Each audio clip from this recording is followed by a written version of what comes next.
afternoon, greater Philadelphia area. This is Toole Time Real Estate Radio on WWDB, 860 AM.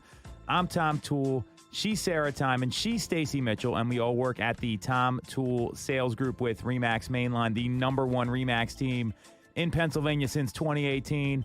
And we're streaming live every single week on Facebook, YouTube, and Instagram. Just look up Tom Toole Sales Group. So the continuous media of cycle of real estate continues here. And what I'm grateful for is we've actually got some good data and some things to talk about that are going to make a difference in people's lives this week. And there was an article on Inman specifically that is talking about the 7-day home sale is now a rarity as the market slowdown continues. I would argue the word slowdown is not appropriate, and what would be a normalization, a deceleration, something along those lines, because I never saw 7 days on the market for the 21 years I've been doing this until these past 2 years. So where this data comes from is some Zillow had reported in the week of October 16th that the average half of the homes on Zillow have a 54 days on market stat that is up from a 38 days on market statistic the same time last year. Basically, how long it takes for a home to hit the market until an agreement of sale is signed. So, you know, there's been a jump here in how long it's taking, and it's a 45% increase in time on market. What do you two ladies think about this? Are you seeing this now? Is this something buyers and sellers should be aware of? Tell us more. Yeah, I mean, I think I am in general seeing that, but that is not to say that there aren't homes that hit the market and don't get under contract right away, because that still 100% occurs. I know there was one that I was just looking at as a comp for a listing that I have here that went under contract in 4 days. So, you know, I think there certainly are ones out there where if you're priced right, you're in the right area. If it's a hot listing, I think it will still go quickly. But in general, I am starting to see days on market tick up a bit. I definitely agree. And again, it really depends on the home. Mm-hmm. I had a listing go live over the weekend prior, and it was on for 3 days, and we got under contract. So that's, you know, well below what they're stating now. But again, if it's priced accordingly, if it's priced in the market and not just on the market, you will see some homes sitting. There's still sellers there out in the market that are pricing their homes really aggressively high, because they're the last to find out that the market is shifting. So you'll see those listings, and buyers, I think, are apprehensive about even putting an offer in on something like that until they see price drops, where I see them as opportunities. Right. You know, put the offer in and see what the seller says. Right. You know? So what you just said there is where I wanted to go with this. What are the implications of rising time on market? And I'll give you our local stats here as we go through this. I see lots of opportunity for sellers and for buyers. So when folks ask, well, why is this home on the market, or what does it mean? How are you handling that in the field? Because I am clear this has a lot of positive outcomes for real estate agents and for consumers, which are both of the key parties that are involved here. Well, it really depends on what I can find out about the home. Why I think it's sitting on the market longer. Is it just because of the price point? It's just, you know, overpriced. Or is there something major wrong with it that could be a potential, roadblock for the buyers? Does it have septic that could need repairs?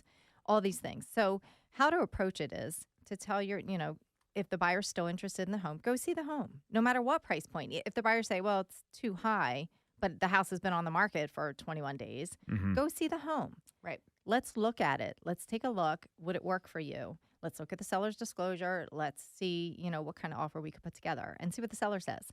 Leave it up to the seller. Right. And where I think you get a lot of opportunity with that is if the seller has not gotten other offers, they may feel a bit of pressure to make this one work because they don't have a ton of other ones that they're being able to pick and choose from.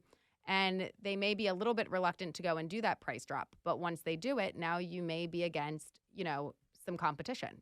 Price drops, that's going to, depending on what the price point is and where it hits, like you could now be getting a new influx of buyers that maybe didn't see that one before because they weren't searching for something up higher. And so now they're seeing this for the first time. So you're not just competing against people that saw it at the higher price and now they saw the price drop, you know.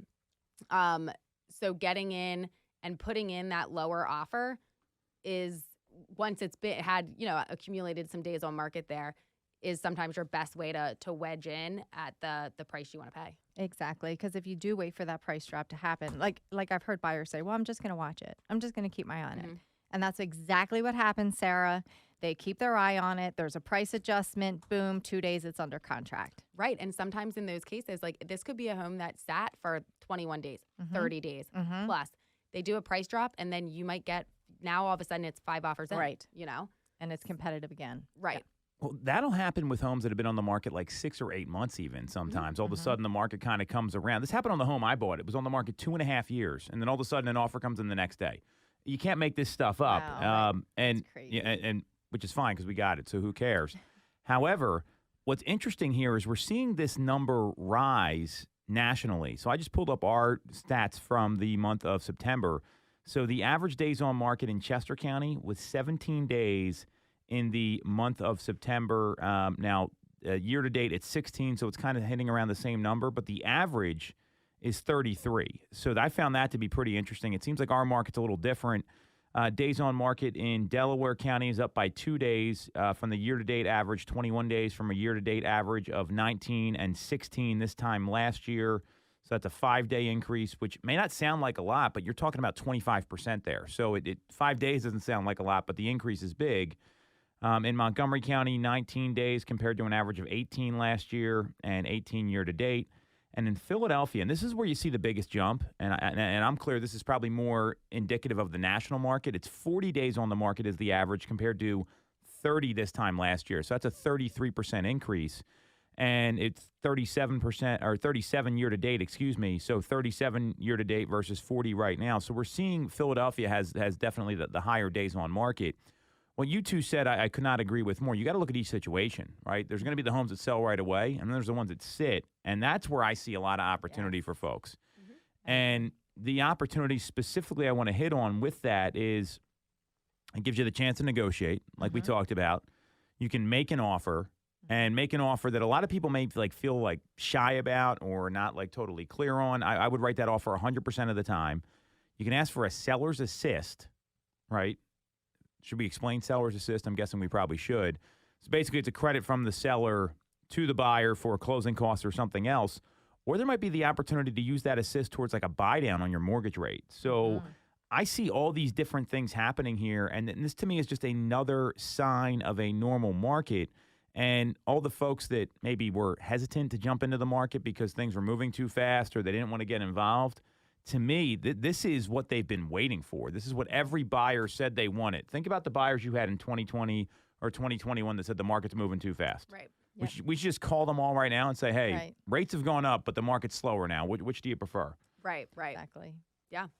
Well, and I mean, to your point about just write the offer, even if it's one that, you know, it's like, oh, maybe like the seller may want that as well because that gives them the opportunity to counter and for you to maybe come to terms. So, you know, I mean, you don't want to write something like insulting, but, you know, if it's a real offer, you know, I mean, I think it's always worth it to put it in because you don't know what the seller will come back with and you don't, you know, it creates opportunity.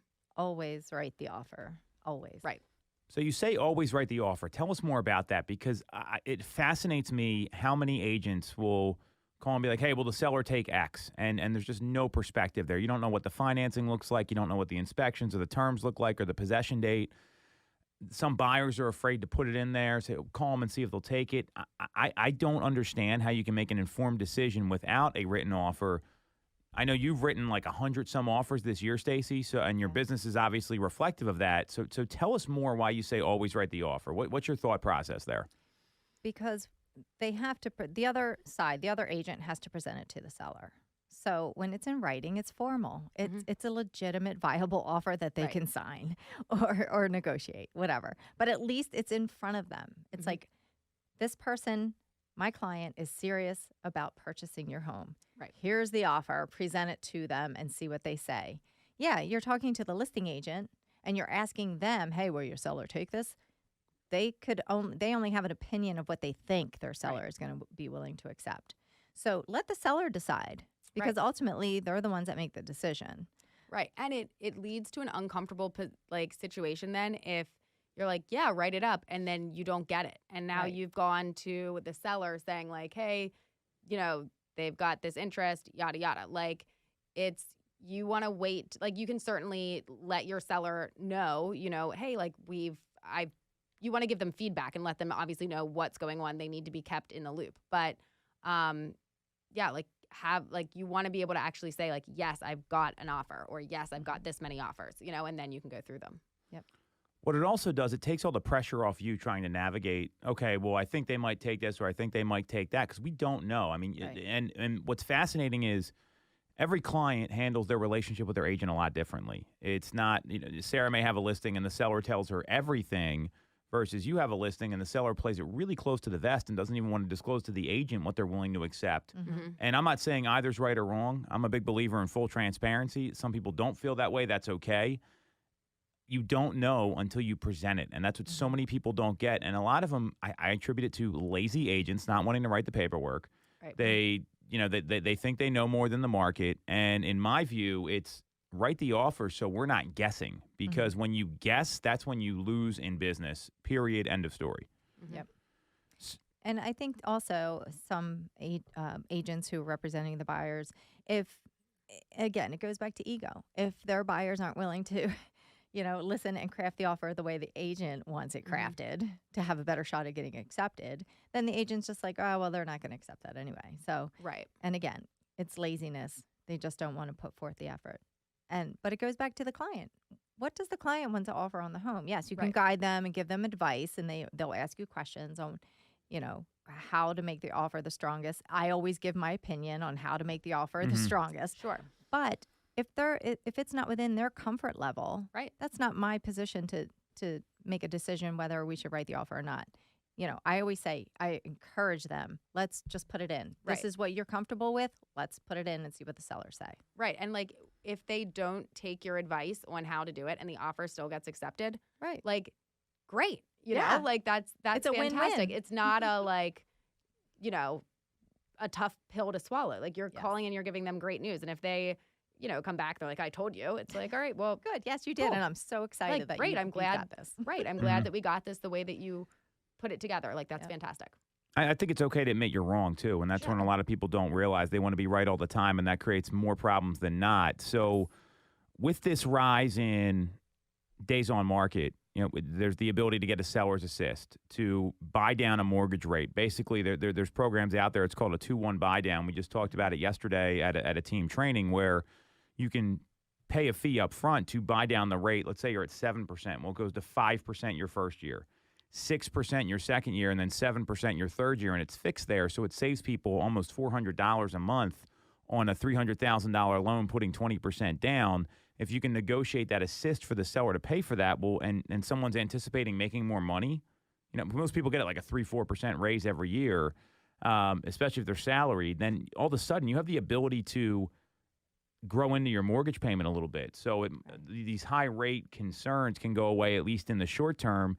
And then if rates do come down, there's the ability to refinance down the line, but it's going no higher than 7%. So to me, that's another advantage here, because we used to see sellers assist 1 out of every 2 sales prior to 2020. How many sellers assist have you seen up front with an offer in the past 2 years? Not many. Not many. I actually had a client put one in and we had it accepted. Wow. I know, which was shocking. That's like 1 out of 100, literally. Yeah, it was just one of those lucky things. But it did happen, and it was shocking. But no. Yeah, I mean, I had a couple of situations the last couple of years where maybe you went in, over and above to account for the fact that you were putting it in. But even with that wasn't typically enough to get it accepted, Well, and that's the point, though. This was something that was super common up until 2020 happened, and it was literally, I think we charted the data. It's around 50% of all the offers we had signed had some sort of seller's assist that came in, which is pretty normal, whether it's a repair credit or something else. So these things can go towards that buy down, and if you can negotiate that and grow into the payment, that's another win for sellers. And it's another win for buyers because if seller, they can get a better price because the rate's going to be lower at least that first year. So that's another great repercussion of time on market rising. And I would also argue this is what happens seasonally. You always see time on market go up in the fourth quarter. So I don't think this is anything unusual. Just folks haven't been used to it over the past 24 months. So do you two see this trend continuing? How do we see things shaking out the rest of the year here? Where do you think the average days on market's going to come in? Tell me more about how you see this continuing to play out. I definitely think it's going to continue. I'm just more concerned about what the Fed's going to do with if another rate hike is in the near future. It could definitely affect this, and you'll see days on market even longer because the buyer pool's going to thin out. Right.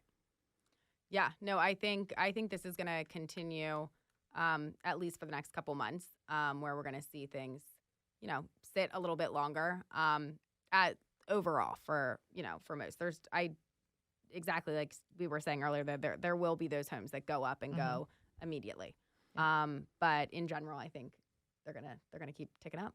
Yeah, and we used to see the average time on market prior to 2020 was anywhere from 45 to 60 days. 60 days was kind of that sweet spot. So it takes 2 months for homes to sell. So knowing that we're still well below that, I mean, in the suburbs, we're about a third of that days on market. And the list of sales price ratio is also reflective that the market's changing too. If you look at where homes are selling for, so in Montgomery County, sellers on average are getting 99.9% of their sale price versus 102.3% year to date.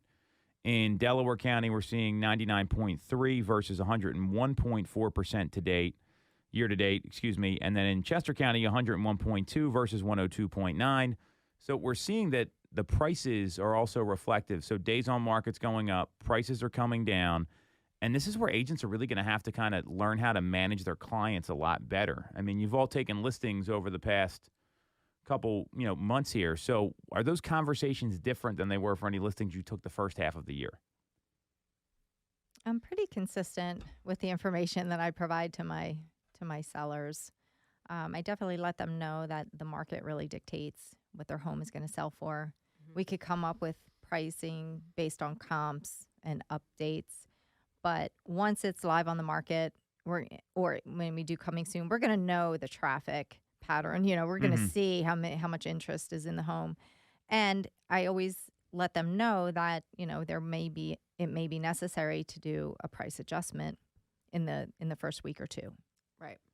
Yeah. I mean, I think regardless of what the current state of the market is, just kind of providing them with the information, the current info that we have at the time to best advise them. But yeah, to let them know that ultimately, there's going to be a couple different data points that are going to really show us what's actually going on. Are we getting showings? Yes or no? If we are and we're not getting offers, okay, that's telling us something as well. What is the feedback that we're getting? What is, there's a lot that goes in there that we can use to kind of determine if we need to make any adjustments. The communication plan with your clients is going to be more important than ever because all the things you're talking about, I think that's what agents lost how to do. They didn't have a guarantee around communication, or I'm going to be calling you once a week. You're going to be getting X, Y, and Z for me to keep you informed, because sellers get stressed. And if they don't know what's going on, it can be really challenging. And talking to them every day is not going to be productive unless there's active negotiations going back and forth. I view it as that you've got to have that plan in place. You've got to service them like you used to, or agents used to prior to 2020, or how successful agents used to prior to 2020, because there's all these things in play now, and the knowledge base is going to have to increase. The communication is going to have to be stronger and more consistent and reliable. And, folks are going to have to know that you're in bed with these people. It's not going to be, I listed your home, you're not going to talk to me again, it's going to sell. It's going to take a couple months in some cases to move these properties, especially when you're in the high end or you're not in that sweet spot in your market. So I agree with you. This is a normal market, and I'm clear the agents that are going to shine during this are the ones that know their skills, know their game, have that daily schedule that's really consistent, all the stuff that we've talked about constantly. So I'm kind of glad this is over. In some ways, low rates were great, but I don't know that was really a sustainable market. And like you said, the Fed's meeting again, so we're going to have to see what they do coming out of today's meetings. And it looks like they're going to raise rates 75 basis points, so 3/4 of a point. And I don't know if the market's going to react to it right away. I mean, it seems like it might already be baked into some of the pricing here. Although the Dow did drop today, we're seeing some things happen, but it's all just understanding what's going on in the market, sticking with the basics and how to service people, and 7 days on the market is just not sustainable. Yeah, I agree, and there is relief for some of the buyers, especially some of my clients. They feel like they have a little bit more time to think about things. Right. Well, you got to figure they're making a pretty big financial commitment here. So the fact that you had to have 10 minutes to make a decision may not be the best way to go in some cases. Right. Mm-hmm. Right. I agree. So we're going to take a quick break. We're going to come back, and we are going to talk about Gary Keller's advice for real estate agents and the Q4 housing market. And then we've got, in our final segment, Lori Cushman from the Justamere Foundation. She just walked in. Very interesting, great cause that they support over at the Justamere Foundation. You want to find out more, you can visit Justamere, that's Justamere, foundation.org. We'll be right back on Tool Time Real Estate Radio on WWDB 860 AM. For the best local mortgage service and great rates on your money, look no further than Mortgage America. We have been operating in the greater Philadelphia area for 40 years with a focus on smooth, easy access to home purchasing. Whether you're a first-time buyer, upsizing or downsizing, or just refinancing, we have programs for you. We also have closing cost assistance programs and access to subsidized interest rates. Pre-approval is free, no costs or commitments. To learn more, visit our website at mymortgageamerica.com or give us a call at 610-439-8000. We always have a person available to take your call with around-the-clock human service. Purchase your home with the personalized local service you find at Mortgage America. Mortgage America is an equal housing lender. NMLS 128501. The Tom Toole Sales Group is the #1 RE/MAX team in Pennsylvania with over $165 million in volume for 2021. I'm Tom Toole, and our team has achieved that kind of success by being a great place to work with and to work for. No one knows Greater Philly better than we do. We know real estate, but more importantly, we're real people. We hire the best agents, and we give them all the tools to succeed. Even our brand new agents sell 17 to 24 homes a year because our team delivers the best experience in real estate. Teams deliver a better experience than individuals, and we're a top 1% real estate team in the country. We call it AAA service. We're your advocate, ally, and advisor. Because this isn't a transaction to us. It's a relationship. If you're buying or selling a home, call the Tom Toole Sales Group at RE/MAX main line at 610-692-6976 or visit tomtoole.com. That's tomtoole.com. Sell your home for more, and remember the real estate golden rule. You always get more when you work with Tom Toole. When you're getting a mortgage, you shouldn't have to sacrifice great service just to get a great rate. At Mortgage America, we've been lending with this philosophy for over 35 years. We have access to great low rates without the complications and delays of big or online banks. We're a local Pennsylvania lender with loan officers that you can actually meet. As PHFA's #1 lender, we specialize in all residential mortgage programs, including first-time buyer programs and low down payment options. For your free pre-approval, call us at 610-439-8000 or apply online at mymortgageamerica.com. Mortgage America is an equal housing lender. NMLS 128501. Have you considered a career in real estate? Do you want control over your income? Whether you have a license or not, call us today at 610-692-6976 or visit tomtoole.com. Join our team, the Tom Toole Sales Group at RE/MAX main line.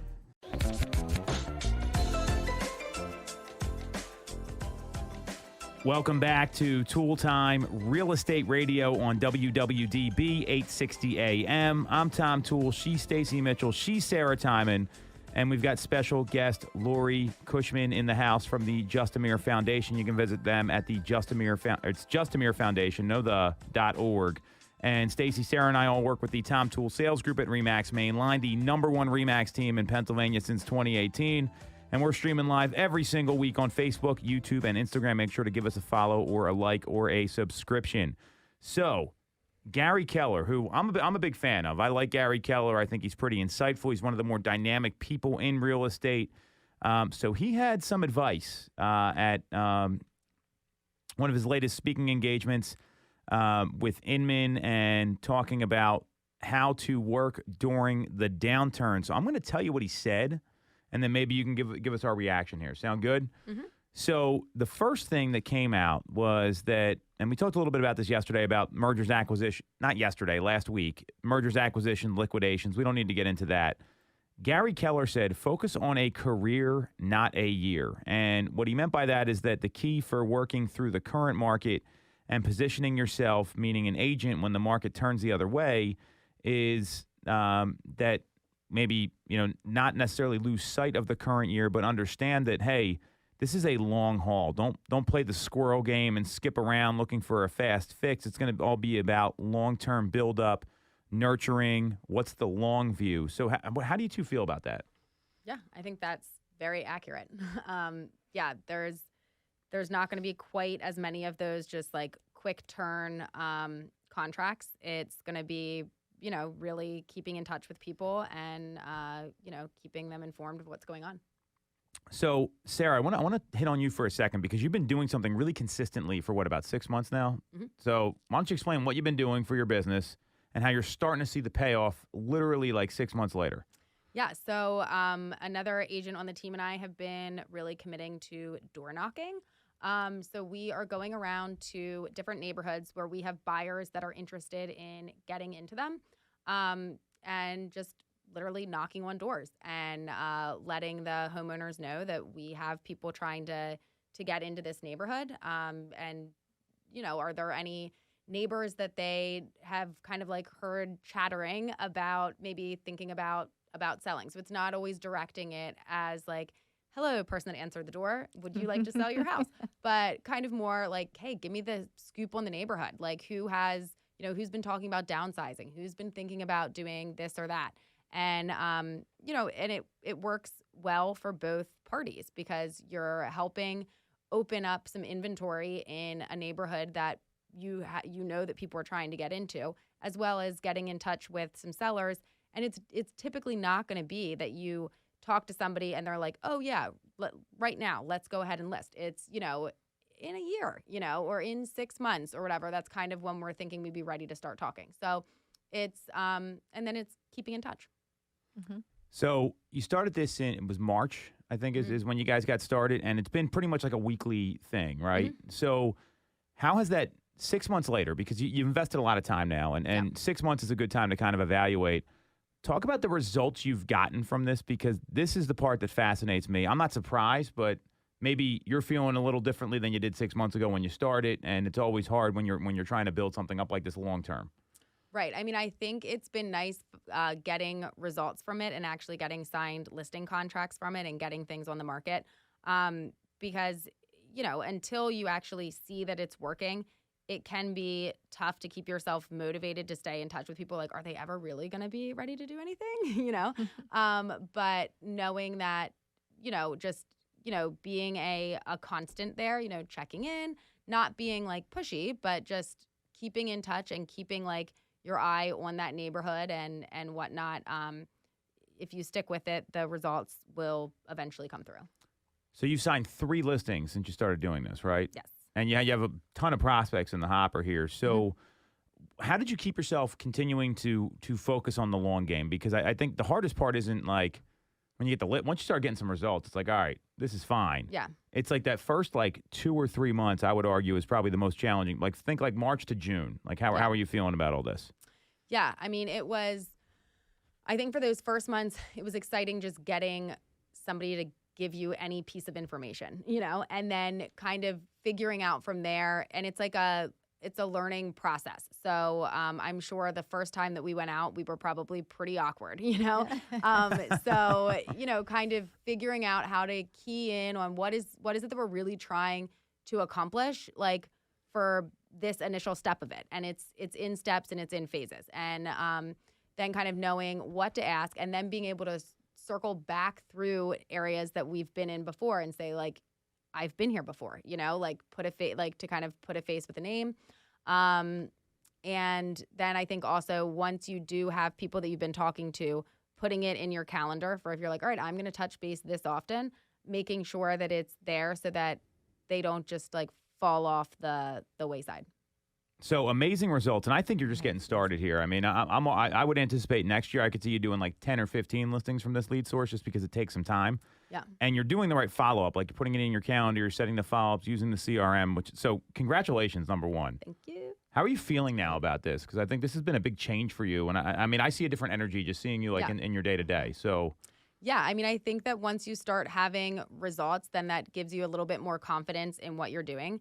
And it's much easier to be able to kind of connect with the people. And if it's somebody that's, X number of months out or whatnot, like, hey, I've worked with clients in this exact same situation before, and this is how we did it. And it worked well for us to keep in touch, about this often. And then we kind of gauge from there, is that a good follow-up time or not? And then I think also, like, you never know how serious somebody's going to be until you actually like get into it, So approaching everything with, kind of like a positive attitude of like, well, all right, they didn't answer last time, but I'm going to call again next week. And, just sticking with it and being positive and confident about the process. And then there's certainly a comfort level now when we're out there and we're doing it. Like, we know what we're doing. Mm-hmm. Love it. So you've taken Gary Keller's advice here, and you're definitely building for the long term, which is tremendous. So, Stacey, how about you? I'm going to get your take on this. Like, when you hear this, what are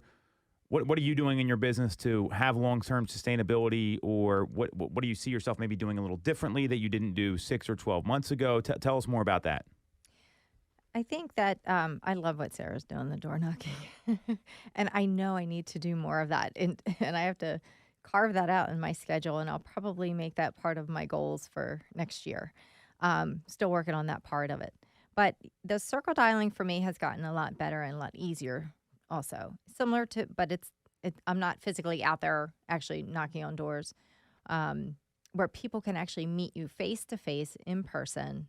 They can see you, talk to you. I think that gives it a whole different perspective when you're face to face. But for me, doing the circle dialing on the phone, circling neighborhoods that, again, if I have a client that they're very specific where they want to be. Sure. I've had success in connecting with people.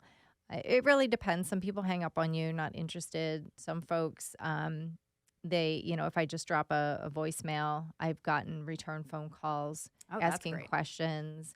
Yeah, they're not quite ready, but but they cared enough to call back. But they cared enough to call back, yes. Yeah. Which that's huge.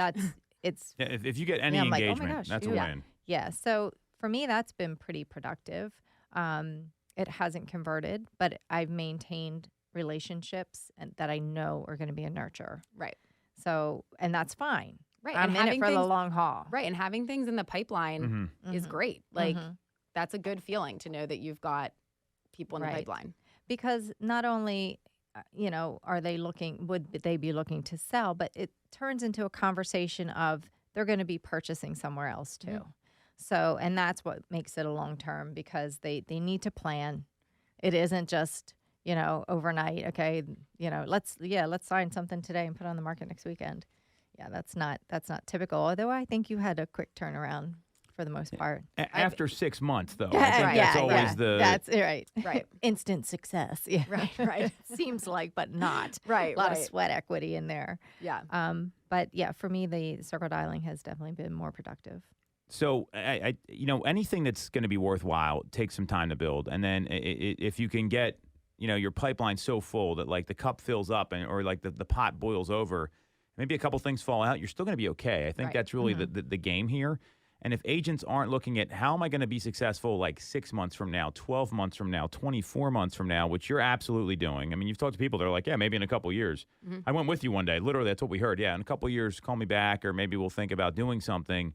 Which sounds so far away at the time. But then when you look back, now that we've all, Tom's been doing this forever, but now that Stacey and I are as many years in as we are, like there are people where it's like, oh yeah, like 3 years ago they said that this would be about the time. And like, especially if you have been continuing to keep in touch with them, but like time goes by pretty quickly. It goes by quickly. For sure. And I think that's what people forget, because you're doing so many other things, but you do something your future self is going to thank you for. That's how you have a long-term business. And too many folks got into the business the past 2 years, and this is what Gary Keller is talking about, that they wanted, like, they didn't buy the first house I showed them. I'm not working with them again. And that's a miss, if you ask me. So I'm a big believer in what he's saying. Some of the other advice he had was that, on this was, kind of pay attention to what's going on with these elections, and it wasn't a political It wasn't a political conversation. It was, hey, there's some people that are going to have a direct impact on the lives of people in the real estate industry. So be mindful of that. I thought that was just be informed about what's going on. I thought that was pretty helpful. The other component of this, and I just want to talk about this real quickly with you too, and then we're going to take a break and come back and talk to Lori Cushman here from the Justamere Foundation. Again, it's justamerefoundation.org, is that there was another article that came on Inman, and it talked about, it was written by Chris Dreyer. So Chris Dreyer is someone that analyzes data in the industry and does a couple different things. And what he talks about is the fourth quarter the bottom, or should we be optimistic heading into the new year? So do you feel like this is, the kind of end of this sort of shift, and we're going to see things be more normal next year? Or what's your take on the market as we head in here? Because I found this to be pretty interesting when he looked at inventory status and loan officer predictions and all sorts of stuff, because we have seen some data here that seems kind of negative, but then when you really read into it, it's not that bad. Well, I'm super excited. I think that, like Sarah and I have been working on our business long term. We still have people in our pipeline that they need to transact. They want to transact. So for me, I'm super excited because for the clients that are looking to buy, there is more opportunity for them. So we can take our time. But I think, like we talked about, if you're not brushed up on your skills, you're going to have a hard time because this is going to be the norm. This is what we're coming into for 2023.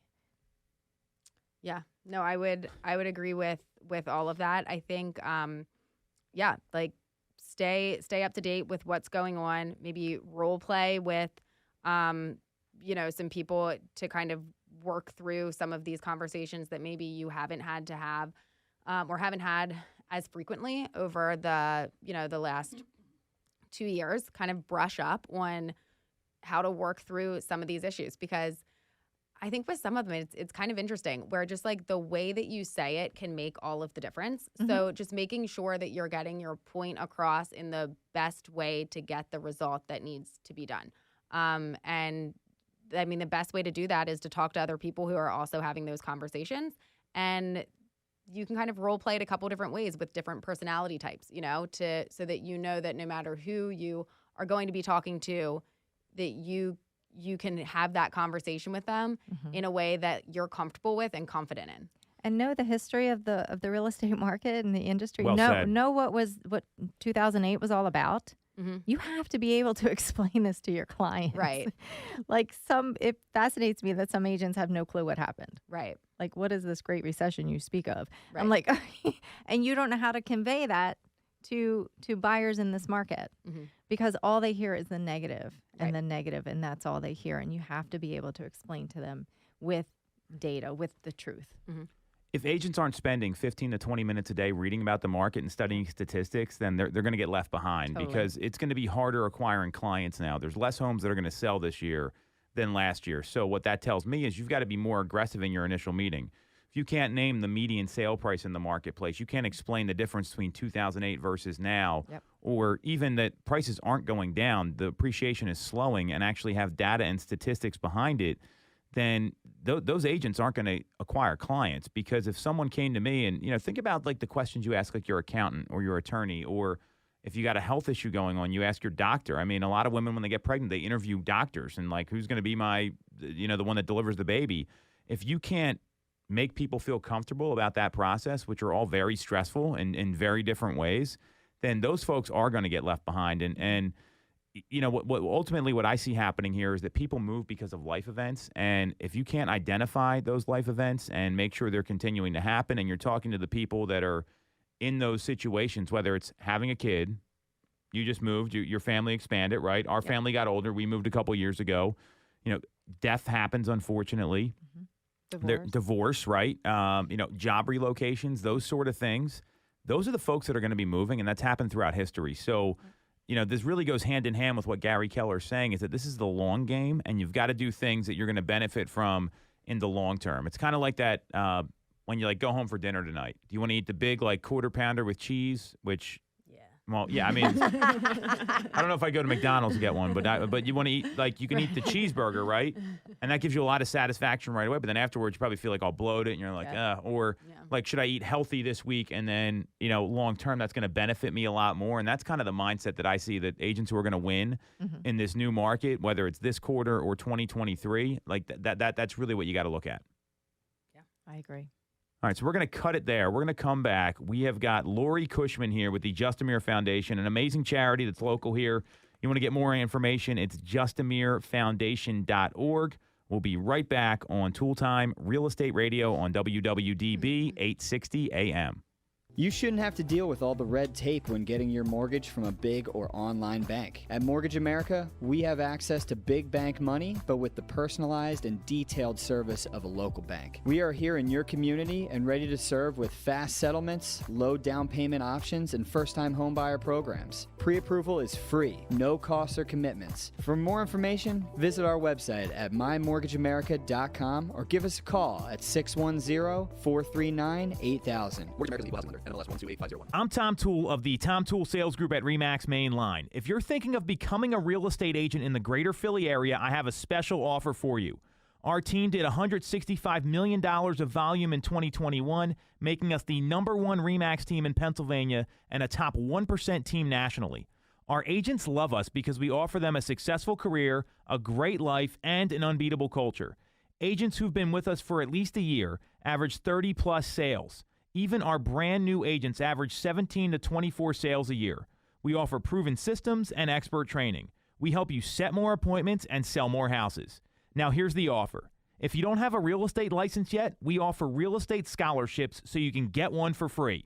Check it out at realestatescholarshipprogram.com or visit the Tom Toole Sales Group at RE/MAX Main Line at tomtoole.com. That's tomtoole.com. Get more out of your real estate career, and remember the real estate golden rule. You always get more when you work with Tom Toole. When you're getting a mortgage, you shouldn't have to sacrifice great service just to get a great rate. At Mortgage America, we've been lending with this philosophy for over 35 years. We have access to great low rates without the complications and delays of big or online banks. We're a local Pennsylvania lender with loan officers that you can actually meet. As PHFA's #1 lender, we specialize in all residential mortgage programs, including first-time buyer programs and low down payment options. For your free pre-approval, call us at 610-439-8000 or apply online at mymortgageamerica.com. Mortgage America's equal housing lender. NMLS 128501. Have you considered a career in real estate? Do you want control over your income? Whether you have a license or not, call us today at 610-692-6976 or visit tomtoole.com. Join our team, the Tom Toole Sales Group at RE/MAX Main Line.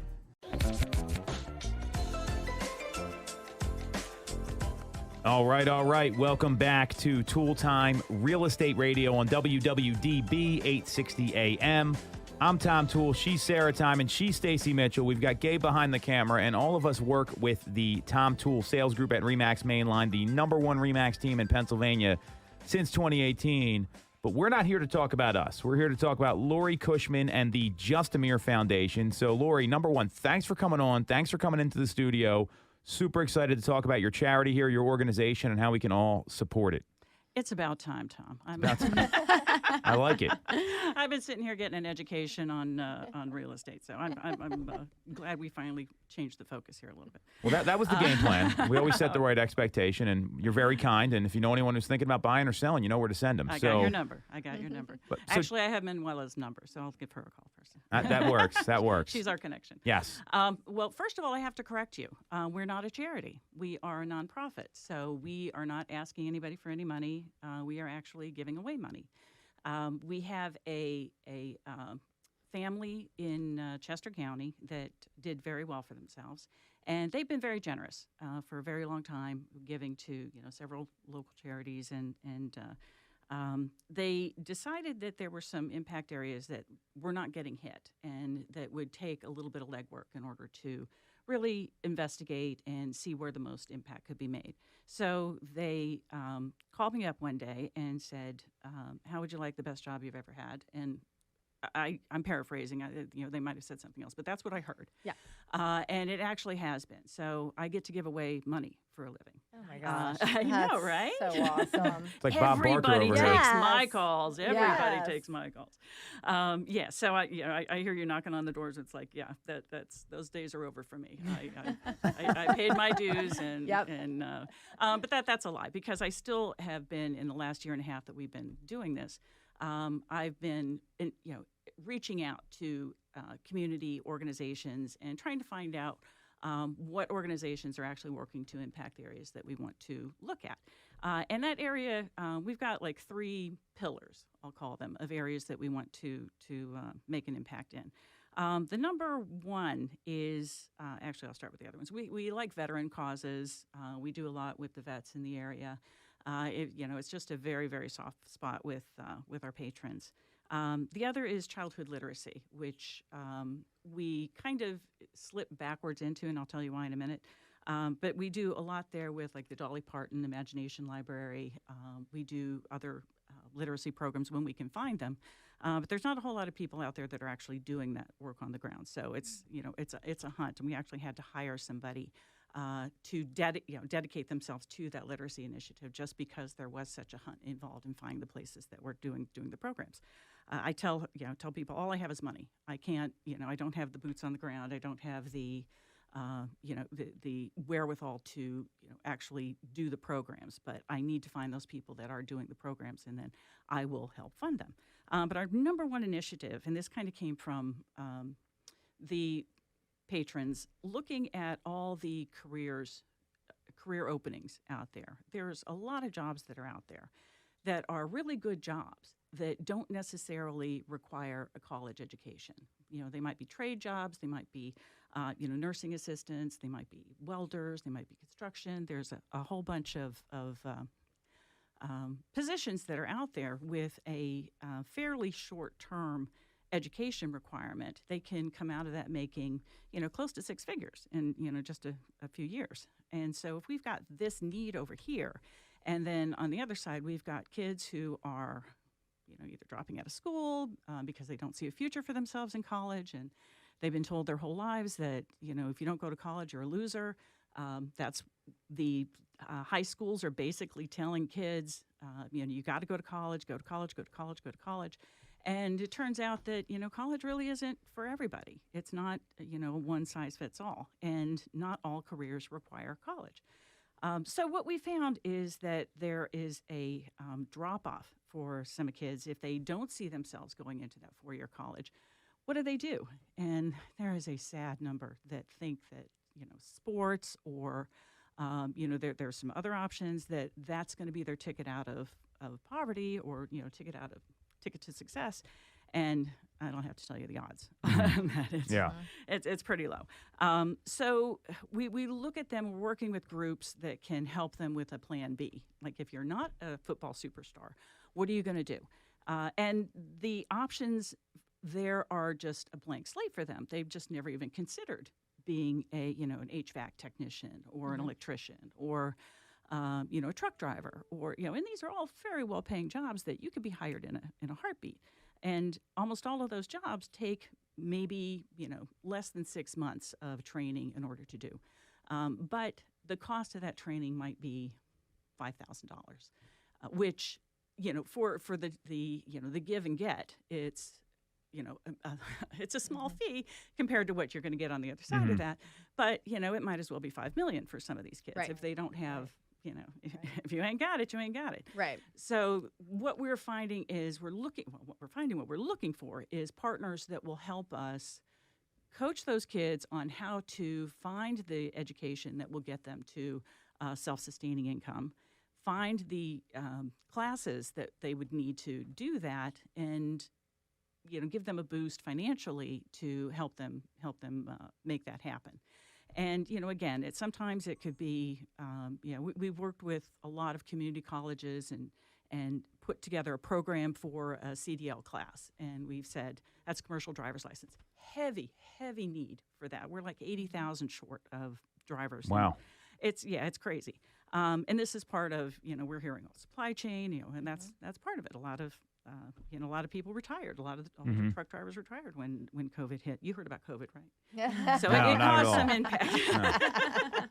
It caused some impact in a lot of areas. A lot of the trades. There's a lot of the the owners and the higher level tradespeople they retired because they had an option. They didn't want to go to people's houses during COVID, so they a lot of them retired. So that left a gap in a lot of those areas. So there's a huge need for a lot of the trades. So let's wanted to address it by giving a leg up to the kids that can help fill those gaps. And so we're doing that through whatever programs we are able to stumble across. We are working with community colleges in the area. I think we've got about 9 or 10 that we have set up scholarships for. And community colleges are fantastic. They are, if you are going to a 4-year college, community college is a great way to jumpstart that with a very low cost. It's also, they are very, very career oriented. They have researched the careers in the area. They know all the high demand careers, and they pivot. They start classes. They found out that they needed more truck drivers, so they started more truck driver classes. They found the Navy Yard in Philadelphia. They're constantly in need of welders, so they started a welding program. One of the local community colleges started a welding program that they have the tie-in to those, so they can put those kids right in there once they are.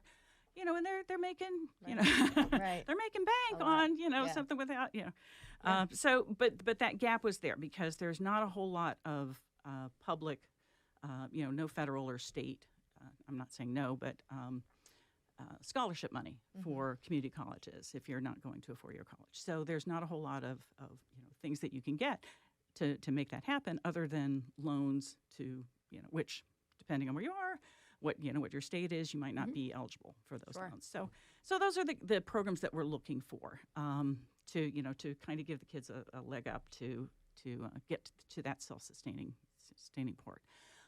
So far this year, we've been doing this about a year and a half, but my numbers for this year, I'm at about $3 million that we have given out in scholarships. It's tremendous. Wow. And by programs, you think, $5,000 a shot, that's a lot of kids that are going to get some kind of, they're not all scholarships, but I think our programmatically, we average around $20,000 per grant to whatever organization. So, all right, any questions? So we got 2.5 minutes. So again, you want to get involved here. It's justamerefoundation.org, JUSTAMERE foundation.org. If you have questions about your programs, if there's something that I wish I could do this if I only had the money to do it, all I've got's money. So I'm very willing to listen to whatever programs are out there that kind of serve any of those 3 areas. Yeah, I think what's great about there's a lot of things that are great about what you're doing, but by partnering with some of these, different schools, different community colleges, that not only is it giving them that education, but then having like the direct tie-ins to the jobs, like you can clearly see like, all right, this is how we do it. And like, this is the end result that you can have versus, a lot of times what you get with like your traditional, like 4-year, just like colleges are, you could spend a ton of money, and there's certainly some schools are better than others at then helping you find your job once you graduate. For sure. But you may spend all of that time and money to come out being like, and now what? Like, what do I do with this? So that's great that it's like, let's do this, this, and this to get you here. Right. Is there tie-ins from high schools to the community college? Because a lot of the kids in high school they don't even know where to go for a community college. They have no clue. They have no guidance. They're not getting the coaching that they need, especially if it's so college focused, right? And they feel left out. So I want to kiss you on the lips because that's been a big area for us to try to campaign for kids to have other mentors other than what they're hearing from their traditional counselors. Got it. We are working with youth programs. We work with kind of like after school training programs we do apprenticeships. We do all kinds of things. If you've got a program, I want to hear about it. Well, I think this is what people need right now because there's so many folks that like don't know what to do, and college isn't for everybody. We've seen that in our line of business as much as anywhere else, and I love what you guys are doing. So this is tremendous. So again, it's justamerefoundation.org. Lori, thanks for coming on. I think you gave us a great explanation about this. Awesome nonprofit. Sorry I got that wrong at the beginning. I'll forgive you, Tom. So it's justamerefoundation.org. You want to follow Stacey? She's on Instagram. It's at the number 2 Mitchko. You can follow Sarah at Ty_Ty Time. That's with a Y. And you can follow me at Tom Toole 3RD. And we're streaming live every single week on Facebook, YouTube, and Instagram. Just look up Tom Toole Sales Group. That's it for this week's episode. Thanks for tuning in to Toole Time Real Estate Radio on WWDB 860 AM.